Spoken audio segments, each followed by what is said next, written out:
I have to ask you, does all of this stem from the top? I'm going to ask you that, Alice. Does this stem from the top? A lot of it, I think, Don, just comes from the environment.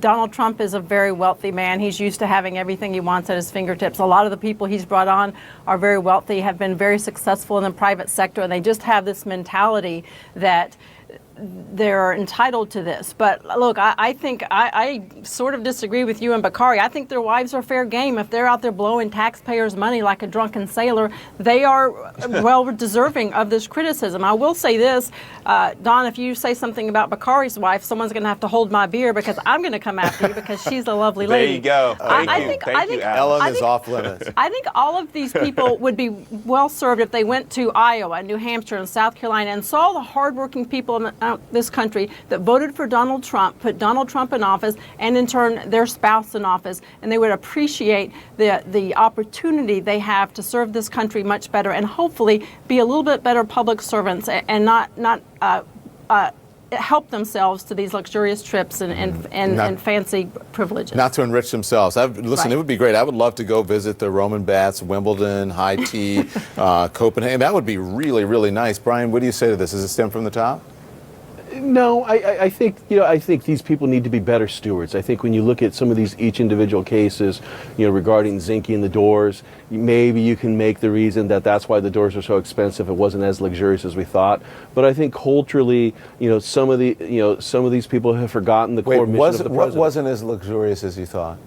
Well, I think the doors. I mean, my understanding is the doors that he had to purchase had to be customized doors because of some historical preservation reason. Like that's what I'd heard, so I took it at that value. But I do think a lot of these people need to be reminded of what the original mandate is, and that's to serve the American people.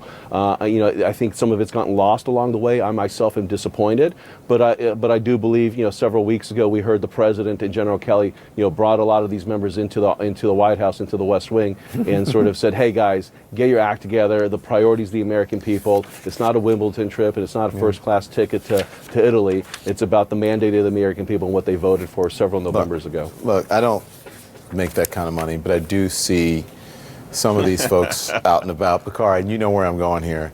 I wonder what they were like when they worked in corporate America, right?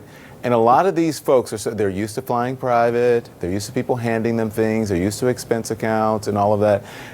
And they're supposed to be, he was going to hire the best people who are relatable to the American people. These people aren't relatable to the American people. They have no idea how the rest of America lives, and they're showing it. If someone hands you a bill for doors that's $130,000 and you don't go, wait, was that supposed to be $1,300 or as my mom would say, 139,000 American dollars? And you don't say that, then you have a problem. Go ahead, Bakari.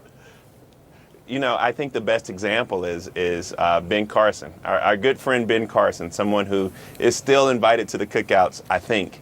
Ben Carson bought a $31,000 dining room china set. And then when I looked at it, I said, oh my God, my grandmother has one of those. My grandmother also has, when she was alive, we also had the plastic leather or the plastic covering on our sofas.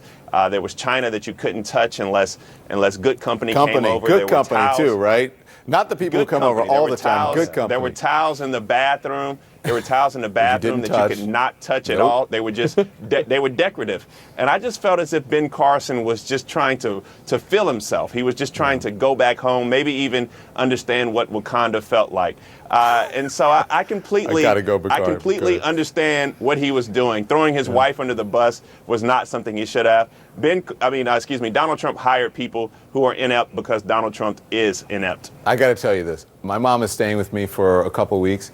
I still have. I'm coming over. I'm coming over Friday. I try to get her a dog. Every time she goes to a restaurant, I'm like, Mom, you don't have to take a doggy bag home. We're not going to eat that. It's going to sit in the refrigerator. It's going to be here when you leave. But she cannot get. She grew up poor, and that is what she's used to. And that's the kind of person I think we should hire who remember that they are public servants and that not everybody grew up with a silver spoon in their mouths. Thank you.